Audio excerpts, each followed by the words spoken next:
আজকে আমরা সংক্ষিপ্তকরণ নিয়ে আলোচনা করবো কিভাবে শ্রেণীব্যক্তি আর গণসংখ্যা দেওয়া থাকবে, ঠিক আছে।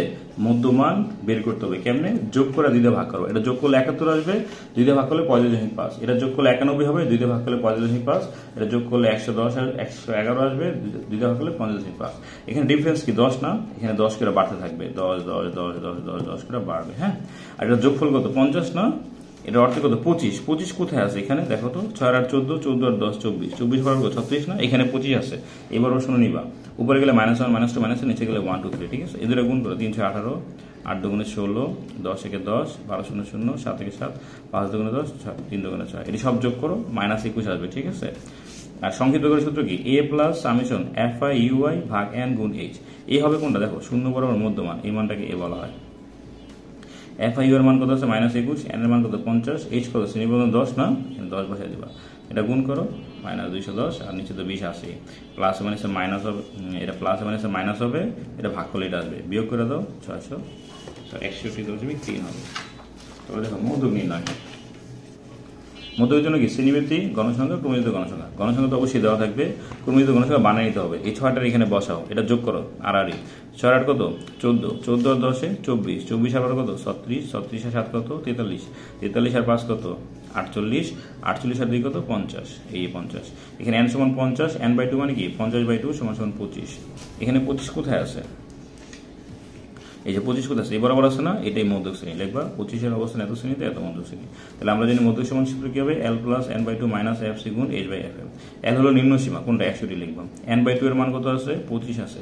fc মানে কি মধ্যক শ্রেণীর পূর্বের শ্রেণীর ক্রমযুক্ত গণসংখ্যা, মানে এই 24টা হবে। হ্যাঁ, আর এই ছিল শ্রেণী ব্যবধান 10, আর fm মানে কি মধ্যক শ্রেণী গণসংখ্যা, এই 12, ঠিক আছে।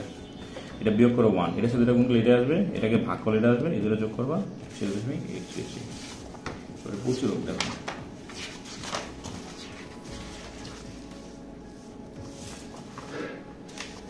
চলো আমরা প্রচুরক নির্ণয় করা শিখি। প্রচুরক কি শ্রেণীভিত্তিক গণসংখ্যা থাকবে, এটাই প্রচুরক। হ্যাঁ, সর্বাধিক গণসংখ্যা যে শ্রেণীতে সেটাই প্রচুরক শ্রেণী। এখানে কিন্তু 2টা সর্বাধিক গণসংখ্যা, এই যে 16 একটা, এই যে 16, 2টা 16, তার মানে 2টা প্রচুরক, এখানে একটা এখানে একটা। এবার সর্বাধিক গণসংখ্যা এত এবং এত শ্রেণীতে, এত এবং এত প্রচুরক শ্রেণী। তাহলে আমরা জানি প্রচুরক সূত্র কি, l প্লাস f1 ভাগ f1 প্লাস f2 গুণ h। l হলো কত নিম্ন সীমা, l মানে কি নিম্ন সীমা। নিম্ন সীমা তুমি কেমনে ধরবা, এই যে 48, আর f1 মানে কি সবচেয়ে বেশি গণসংখ্যা, আগেরটা বিয়োগ করবা, এই দুটা বিয়োগ করো, কত আসবে, দুটো বিয়োগ করলে 9, এটা 9 9, আর এটা থেকে পরেরটা বিয়োগ করলে 1 হবে, ঠিক আছে। এই যে 1 বসেছি, আর শ্রেণী ব্যবধান কত, ডিফারেন্স হলো 4 বসালাম।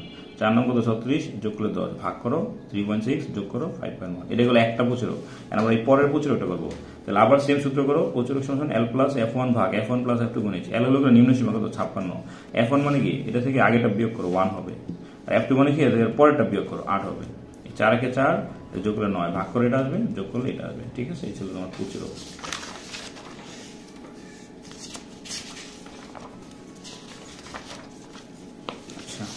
গাণিতিক গড়টা দেখো কিভাবে গাণিতিক গড়, শ্রেণীবৃত্তি, মধ্যমান, গণসংখ্যা, FI/XI। শ্রেণীবৃত্তির গণসংখ্যা দেওয়া থাকবে। হ্যাঁ, মধ্যবিন্দু বের করতে হবে কেমন, যোগ করে দিতে ভাগ, এদের যোগ করে যাওয়া 2 দিয়ে ভাগ করলে এটা পাবা, যোগ করে দিতে ভাগ, যোগ করে দিতে ভাগ।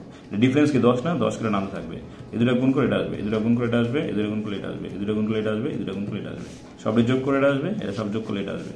গাণিতিক গড় কি FI/XI ভাগ n। এই মানটা উপরে ধরবা, এই মানটা নিচে ধরবা, ভাগ করে দাও 102.3, ঠিক আছে। তো আজকে এতটুকুই।